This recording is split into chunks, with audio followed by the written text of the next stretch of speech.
Perhaps videos like that is one reason men under 30 are running towards Republicans. In 2016, 35% of young men preferred the Republican Party. That number has grown to 48% as of last year. Paul Waldman. All right, let's dive into one of the hottest questions in politics. Why are young men fleeing to the Republican Party? It's one glaring issue that Democrats are totally staying away from. They don't even want to address. Why are they losing the young men of America? There's really a yawning chasm. It comes down to two issues, right? Young men say they care about the economy, broadly speaking. This is the Wall Street Journal numbers. And women say they care about abortion in terms of their number one issues. Again, broadly speaking, Wall Street Journal numbers. So Wall Street Journal does a story. Rob, what page is it on here? Oh, there it is, that one right there. It says why so many young men are leaving Democrats for Republicans. Very, very insightful in how big the differentiator is. Young voters have supported Democratic candidates for over 20 years. However, recent Wall Street Journal polling shows that Republicans are closer than ever to winning the group, especially among young men, while 2020 exit polls show that young men back President Joe Biden by 15 percentage points. February 2024 WSJ poll found that they favored former President Trump by 14 percentage points. Okay, let's get two different perspectives on this growing trend.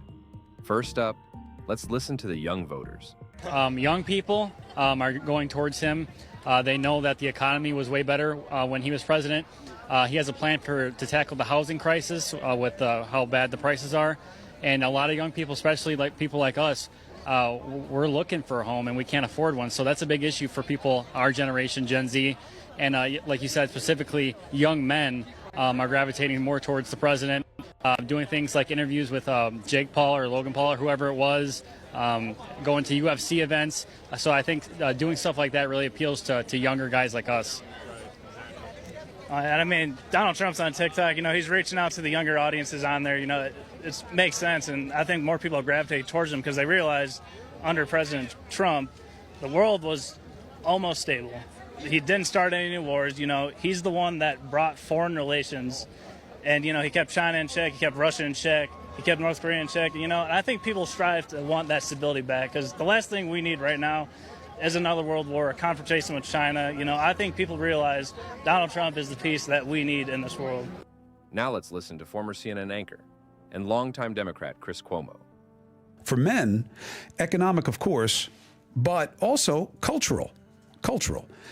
Young men have to know more about the breakdown of color and creed in there, but it has not been, and I know this is unpopular, but just hear it out.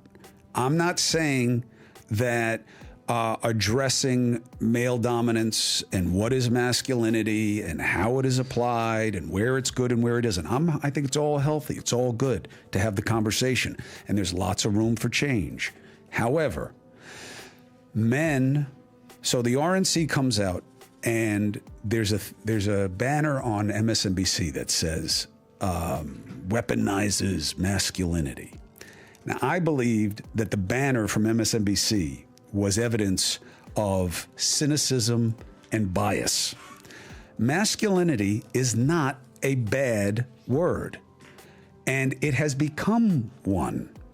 And young men are responding to that, and they are looking for support, and they are looking for validation.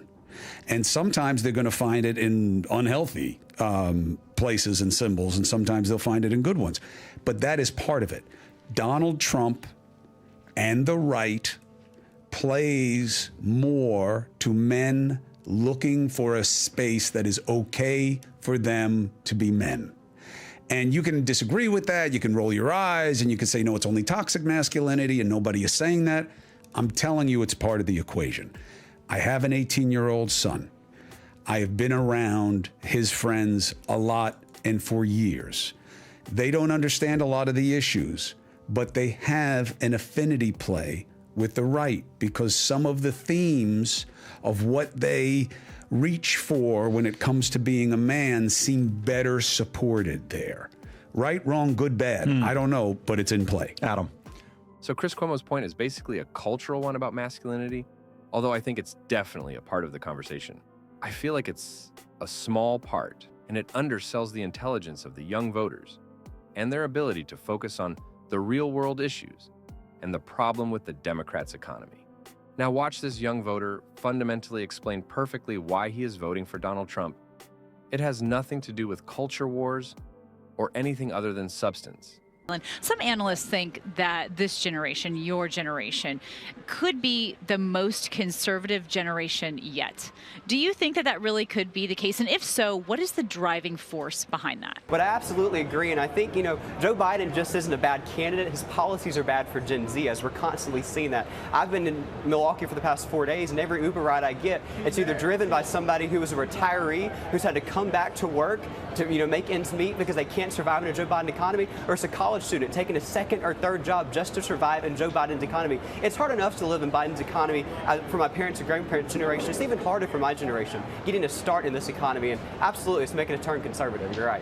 When President Biden was first in office, there was a honeymoon period until he tried to pull out of Afghanistan. And that's when he crushed one of my biggest dreams, which was serving in the military right after I graduated college. So then I look at a lot of the friends that I have who are male around my age. They want to have homes, they want to start families, they want to make a lot of money. We all have these individual dreams, and then we start to see that it's becoming less and less possible. I have guy friends who have finance degrees who are now baristas because they can't find a job. So I think in the Biden administration, a lot of our dreams are being crushed or hindered. But when we see Trump, we saw everything that happened in 2019 when Kamala Harris even said that prices are cheaper, buying a home was cheaper, maintaining family order and safety was a lot manageable. So I think that's what men my age are relating to. Everyday prices are too high. Food, rent, gas, back to school clothes. That is called Bidenomics. A loaf of bread costs 50% more today. Ground beef is up almost 50%. There's not much left at the end of the month. Bidenomics is working. The price of housing has gone up. It feels so hard to just be able to get ahead. And we are very proud of Bidenomics. So why are men leaving the Democrats for the Republicans? It's simple. The same policies she endorses are the same ones that are killing the economy and young people's dreams. Like and subscribe and let us know in the comments why you believe young men are leaving the Democratic Party.